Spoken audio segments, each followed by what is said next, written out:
Today's lesson, we're going to talk about special factoring formula. So some of them, if you don't remember these formulas, then you can still factor it, the method that we use from the previous sections. But this one right here, difference of square,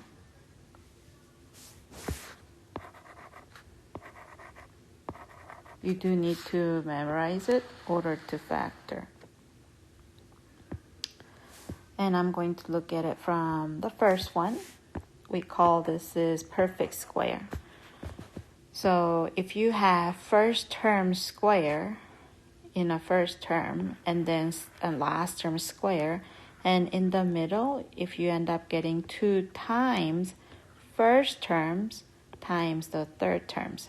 First term is U, third term is B. So if in the middle is 2 times first term times the third terms, first term is square of the number, third term is the square of the number, then you should be able to factor as first term plus third term square. And this is positive because your second term is positive. But if your second term is negative, then it will be negative between. We call this is perfect square. And you will see or understand better if we're looking at the problems. Difference of square, like I mentioned, that's the most important one because the other one you can just factor as the other method we did. This one, when you have first term square minus second term square, that's what we call difference of square because square to square and in the middle will be negative. So when the middle is negative, so it means positive sign in the middle will not work. Same way, had to be negative. First term square, second term square, negative in the middle. Then we will have same thing as given without the a square. So if it's U minus V, it will be U minus V. And the other one is with the opposite sign. So one with the minus, one with the plus sign is the factor you're going to get. So this is called difference of square. We have a cube too. You don't get to see cube often, but you do need to know we do have a formula for it, right? Because without the formula, you cannot factor it. So this two, you do need to know we do have this. So if it's a cube, difference of cube, then first factor is going to be without the cube. So U minus V without the cube.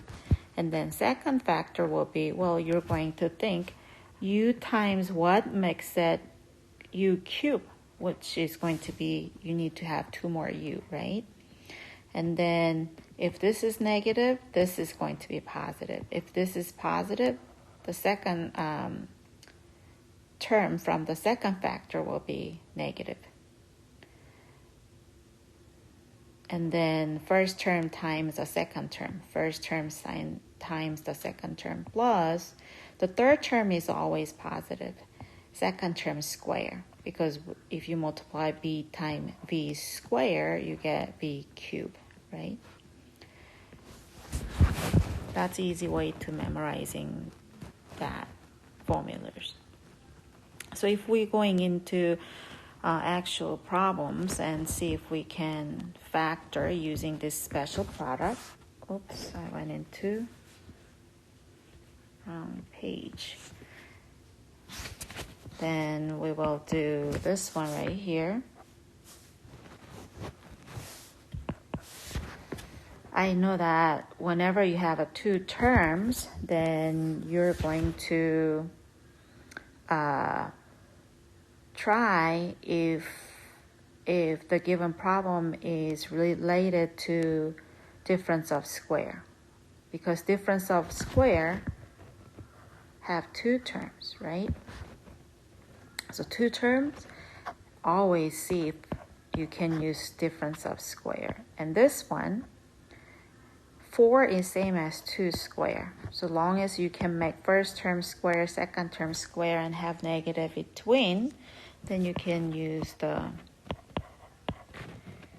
difference of square factoring. One with the negative, one with the positive. Okay? What about this one? This one too, x to the 4th. You can use x squared squared to make a square. 16 is 4 squared. So this is going to give you x squared minus 4 and x squared plus 4. One thing that you need to make sure, you always factor completely.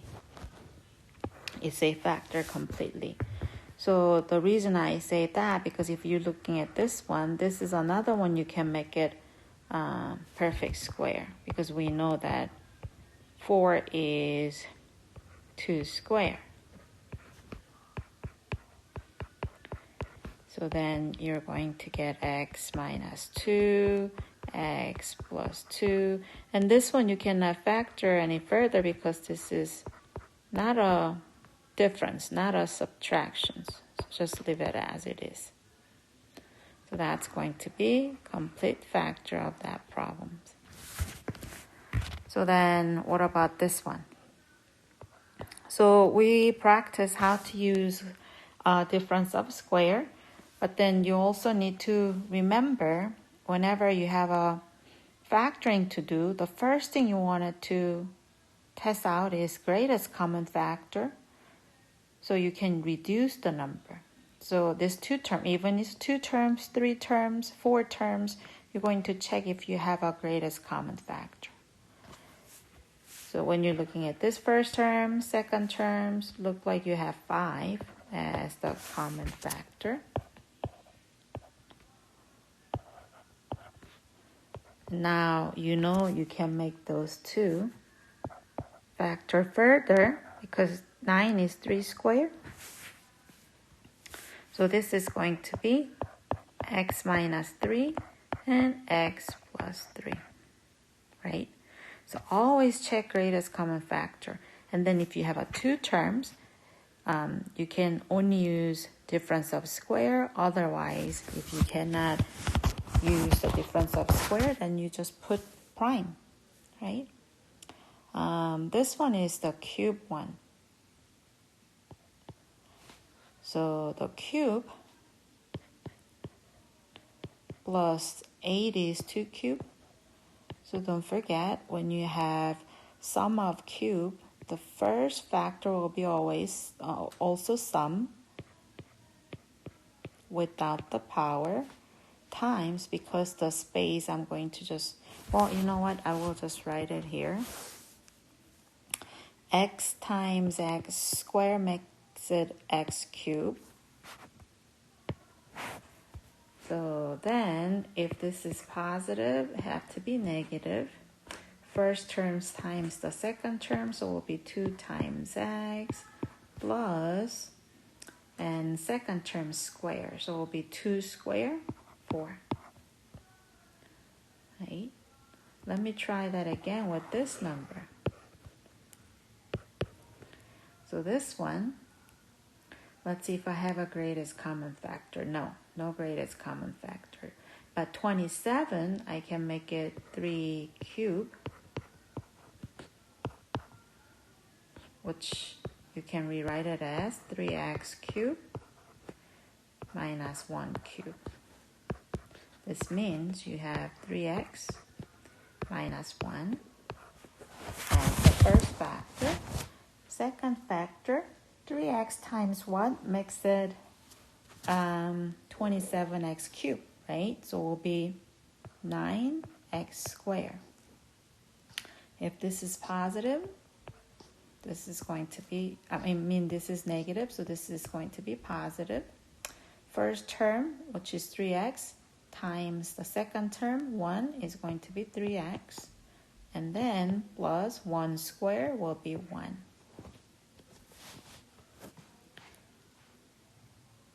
So that's how you're going to solve the cube. Let's go down the problems. What about if you have a 3 terms? 3 terms always start with greatest common factor, and this one don't have common factor. And what I noticed just looking at this, I know this is going to be 3 square. So if I can make first term square, third term square, what I need to check is if in the middle term is 2 times first terms times the third terms, then this is going to be perfect square, and which is 2 times 3 is 6. Oh, so that's not going to be multiplying square.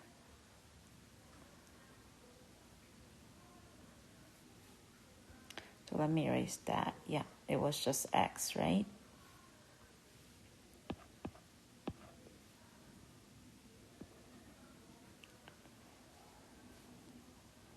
So then if that checks out, then I can use factoring of perfect square, which is first term plus, because this is plus, the third term square, right? Like I said again, if you don't want to use this method, you can also use the other factoring method that we learned, right? X times x is x squared, same sign. The same sign must be positive. 2 numbers multiplied to become 9, added to become 6 will be 3, right? Because you have the same factor, you can rewrite it as square. So either way, you end up getting right solutions. Once you start doing factoring a lot, sometime, because this is not end of the problem, you want it to factor faster, right? And if you want it to factor faster, this method always works faster. Let's try another one. So this one, right? I know this, again, this is 3 square. I know I can rewrite this as 1 square. So does that mean this number is 3 times 1 time x? Yep.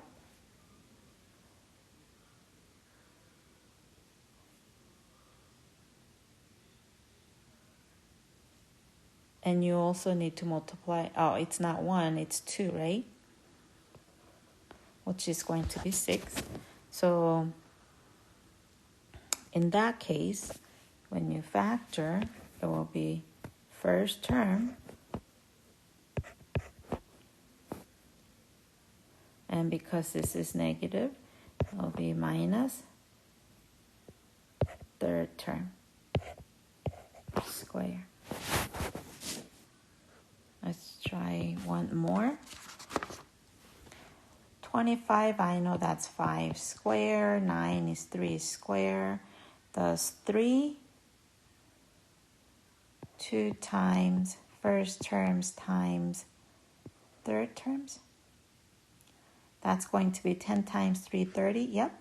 So then I can factor first term plus the third term. Square will be the factor. So that's how you can use your perfect, the special factoring formula. So don't forget that you do have 3 different special factoring formula.